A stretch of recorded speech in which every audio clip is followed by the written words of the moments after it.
Hello, my darlings, my sweet kittens, my pet. How have you been?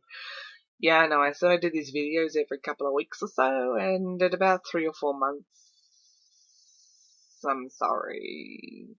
But on to the main topic for today. I wanted to talk about things that make life in Japan easier. And this is not necessarily actually stuff you can do, but rather mindsets you should embrace. This is because most people who've started new contracts here in Japan have probably hit about the 3 or 4 month mark in their time living here. And that is when the shiny, sparkly glamour of Japanese life has started to wear off and your real experience begins. And the reason I bring that up is because homesickness and culture shock are both very real things. Don't get me wrong, I thought they were complete and utter bollocks when I first heard about it because, I'm a pretty laid back person and I'm not that affected by differences, but it does tend to creep up on you. And it is something that you've got to deal with. So these are just some concepts that I think can really ease your experience into your Japanese life. So, number 1, accept. And that's it. Just accept. I think in any culture or country that is particularly different from your own, there will always be experiences and ways of thinking and processes that you just don't understand or you think are silly or too different. And all you can do is accept it. Because if you go in with the attitude that you'll be the one to change it and that they're going to work around you, I have very bad news for you. The fact of the matter is, this experience is about you changing and growing as a person, not them. So you need to be the one that sits down and accepts that there are things you don't understand. You need to be the one that just embraces that there will be cultural differences that you don't understand or you don't accept very well. And that it's okay to not understand. It's okay to not like something. But you do have to accept it. And if you can do that, then you will find your experience in a different culture that much more pleasant. Because you've embraced it. It doesn't mean you'll go home and do it yourself when you're back in your own country, but you've embraced it, you've accepted it, and you've processed it. And that makes it so much better for yourself. If you can do that, believe me, everything gets easier. Number 2, things take time. Japan in particular is a very sedate country. Things are slow. When I first came here, I saw all the convenience and hustle and bustle and 24-hour open till 9 kind of things, and I thought this country is fantastic. They just do everything in a flash. Nah. It took me about a month to set up my Go Remit. Granted, that was because I filled in the paperwork incorrectly, but a process that normally in Australia would take about a week took 3 weeks to set up.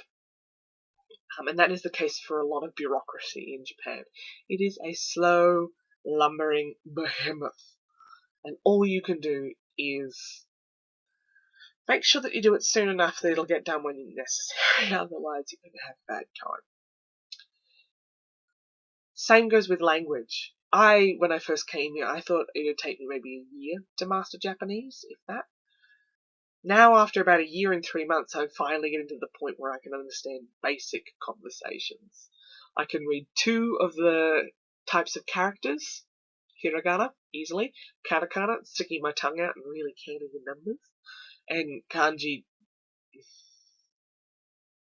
Ask me again in a year and we'll see where we're at. And that is something that frustrated me a lot, because the first 6 months or so I felt like I was learning nothing. I felt like nothing was changing, and it was only after about the 9-month mark that I actually started recognizing that I was understanding more than I thought. And I think if you can accept the fact that it is a slow process, that is when you'll have a better time. And the final thing that things take time applies to is the people themselves. Japanese people, by and large, tend to be very reserved. They don't tend to open up super quick. Some of them do. But for the most part, making those really strong, lifelong friendships that for a lot of Westerners only take a few months, in Japan can take years. So it took me like 9 to 10 months to actually see like some genuine warmth and interest from my coworkers, because they're very slow to do that. They just take their time.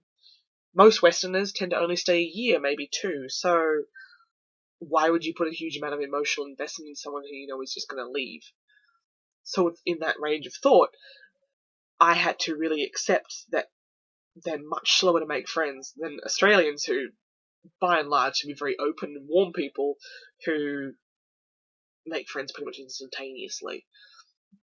Yeah, it took me a long, long time. But by embracing that took a long time, I found that I was much more accepting of my isolation in Japan. And that's something that I think other people need to understand as well. It takes time. Number 3 is asking for help. As someone who is by and large quite a proud person and tends to really know what they're doing, I hate asking for help. Or at least I hate asking for help a lot.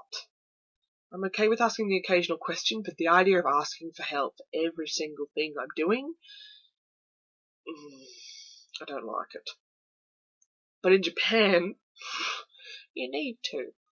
Because things tend to have a lot of steps to them, they tend to be quite complicated, and you need to ask. And it really does make you feel like a kid again. Suddenly you don't understand anything or how anything works. And you can't just assume. You can't just guess. You need to actually ask. Because the fact of the matter is, no amount of pride and Google will help you get your gas turned back on if it's been turned off because someone's forgot to pay the bill. You need to be able to call your Japanese friend and ask them for help, and they will help you. Because that is one of the sweetest and best things about Japanese people. By and large, they're very helpful. If you ask, they'll usually do their best. And that can be oftentimes plenty. But yeah, you need to swallow your pride. You need to get up, and you need to go, and you need to ask people for help. And it will make a world of difference. Because if someone can tell you how it works, you never need to be told again. But if you spend your time guessing, you'll never get it right. You will eventually, but you may as well just save yourself the trauma. And finally, the last thing is acknowledge that homesickness is a thing. Acknowledge that your mental health is a thing. Acknowledge that you can experience bad days here. And acknowledge that there will be times where you just want to curl up in a little ball and scream. Because as much as I love this place, there are things I don't understand, and that there are times when I'm just like, ugh, I just want to see my mum. And so I think by embracing that and accepting that, you do need to sometimes say, hey, look, I'm not having a great day. I do need to go home, or I do need to just buy that really expensive cheese over there right now and have memories of home, and I do need to watch movies or something like that to make yourself feel better. That can make a really big difference to your own mental health. It's, again, pride-wise and your own experience-wise, it's very hard to say, hey, no, even though I love it here, even though I'm really enjoying myself, today is just a bad day. That's very hard to embrace and very hard to acknowledge. Because you don't want to sit there and call your friends and be like, it's terrible, because that feels like defeat. But sometimes you have to. You know, I'm very lucky that I've got up the road a Sydney girl who I can sometimes go and I have a good old chat to and a bitch and a moan, and it feels great. Because it's just that release of energy. It's just that acceptance. You know, I will call my family. I will Skype my friends. I will acknowledge when I'm having a bad day and I just need to talk to someone who gets it, who understands me and my own way of doing things, who's known me for years. Don't sit there pretending to be too good, or that you aren't affected, or you don't care, or blah blah blah blah blah. Don't be that person, because that's when it all kind of starts to snowball. And oftentimes you will see foreigners here who become so stubborn about their own way of doing things, they just become miserable. And you don't want to have that. You want to make the best of this situation. So if you can, embrace that and accept it. Also, write letters. I love letters. I'm a big fan of crayon pictures and putting stickers on things. There is nothing quite like receiving a letter in the post. And if you need to call your friends and you demand that they send you one back. But don't bottle it up. Don't pretend like it's not a thing. Don't pretend you're above it, because you're not. You're human. And that means that there will be days where you really just want a hug. So go out and get one. Tickled. So, those are pretty much the 4 big things that I think you need to know in order to make the most of your Japanese experience. Or in fact your experience in any country or culture that's very different from your own. Embrace and accept. Acknowledge that things take time. Ask for help. And accept your own mental health. If you can do those 4 things, believe me, it will be that much easier on you and it will be that much more positive for you in the future. Bye, my darling.